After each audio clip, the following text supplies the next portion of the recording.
Destiny War, Chapter 4. Axonn and Brutaka stood on a steep rise, overlooking a battlefield. Down below, the assembled might of the Skakti of Zakaz were locked in combat with a small army of Rakshi. The setting was an unnamed island in one of the southern chains, set up as a staging area by the Brotherhood of Makuta for an invasion of the mainland continent. The Rakshi had been brought there in secret and allowed to practice their skills on the scattered Matoran residents. Needless to say, there were no longer any Matoran on this island. Initially, the Skakti had suffered horrible losses, but they were capable of something that the Rakshi could only pretend to. Rage. Hungry for victory and filled with hatred for their enemy, the barbarians regrouped and tore through the Rakshi ranks. It was overwhelming, thrilling, and sickening, all at once. "Come on," said Brutaka, tearing himself away from the spectacle. "You know what we're here for." Together, they walked down the hill and deep into a small canyon. In the center, buried beneath a slab of rock, was a square metal trapdoor with an iron ring. After Axonn split the rock with his axe, Brutaka grasped the ring and pulled open the door. A stench rose from within. The smell of age and neglect, decay and rot. The two Order of Matanui members climbed down into the hole. Axonn sent energy through his axe, illuminating the chamber. It was obvious that no one had walked here since perhaps the beginning of recorded time. The place was bare stone, with the only interesting feature a pool in the center. The waters were greenish black and swirled angrily, despite there being not even the slightest breeze to stir them. "So this is it?" asked Brutaka. Axonn nodded. "Yes, this is the place the Great Spirit created the Makuta, and the only place new Makuta could ever spring from. From that pool came their substance, made into living form by the powers of the Great Spirit, until time turned it all into pure energy." "Then if we destroy the pool," said Brutaka, "yes, there can be no more Makuta, ever. But do we have a right to end a species?" Brutaka was looking at the pool, eyes wide. "I'd love to get into a philosophical debate with you, old friend, but I think we have a problem." The waters of the pool suddenly exploded up and outward. Foul, scalding liquid struck Axonn and Brutaka, seeping into the openings in their masks and armor. It hissed and writhed like a thing alive, burning wherever it touched.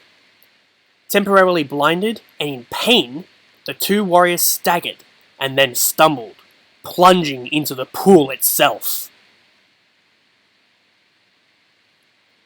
Toa Helrix sat in the command chamber of her fortress on Daxia. The war against the Brotherhood of Makuta had begun, and it had not begun well. Although the Order, through the Dark Hunters, now held Zia, they had been unable to dislodge Makuta forces from the island of Ninra. In other places, the Order's surprise attacks had met unexpectedly fierce resistance from Rakshi and Exotoa. Being a leader meant making difficult decisions, something she had always known. In her time, she had sent agents on missions she knew they might well not come back from. She had ordered the deaths of everyone who knew the location of Artaga, and now she had to make two more vital choices that might lead to victory or disaster. The first had been easy. She dispatched a messenger to Metru Nui, carrying the heart of the Viserak. This artifact could be used to summon the Viserak hordes from anywhere in the universe. It was to be placed in the hands of the Tawamari, with instructions to bring it to the volcanic island of Artidax and use it there. The second was more difficult.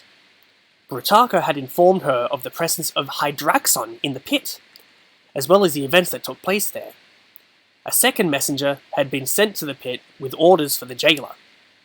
She could not be sure he would follow them given their nature, or she would simply be trading the Brotherhood in the end for a worse evil. But it had to be done.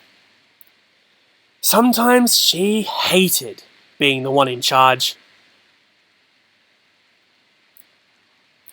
Hydraxon paced the dark, cavernous chamber that was the pit. In his hand, he held a tablet that contained orders from Helrix. The instructions carved in the stone were almost impossible to believe. The chamber door opened. It was Toa Lesovic, bringing back another escaped prisoner. Although the two had clashed on first meeting, they had since become allies in the effort to recapture the former inmates of this vast prison. Hydraxon hesitated to show the orders to Lesovic. After all, the existence of the Order of Matanui was supposed to be a secret. But if the situation, as outlined on the tablet, was true, then he guessed it was a secret no longer. Lesovic let out a low whistle as he read the tablet. "So what are you going to do?" he asked. "What I've always done," Hydraxon answered. "Follow orders." He climbed down the iron ladder that led to the lowest tier of cells. Here, Prydak, Kalmar, Mantax, and Airlek were imprisoned. The four Baraki looked at their jailer with undisguised contempt. "Have you come here to mock us?" snarled Mantax. Prydak smiled, revealing rows of sharp teeth. "We killed you once, you know. We can do it again." Hydraxon ignored the obvious insanity. After all, he was alive and well, so obviously he had never been dead. "I have an offer for you," he said, forcing out each word. "There's a war going on. A war to bring the reign of the Brotherhood of Makuta to an end. Agree to fight against the Makuta, and you will get your freedom." "And if we refuse," said Kalmar, "why should we risk our lives to fight someone else's war?"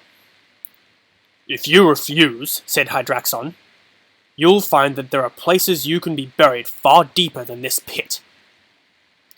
"Another chance," said Prydak. "Another chance to fight, to lead armies, to conquer. And when the Brotherhood falls, the League of Six Kingdoms will rise again." To be continued.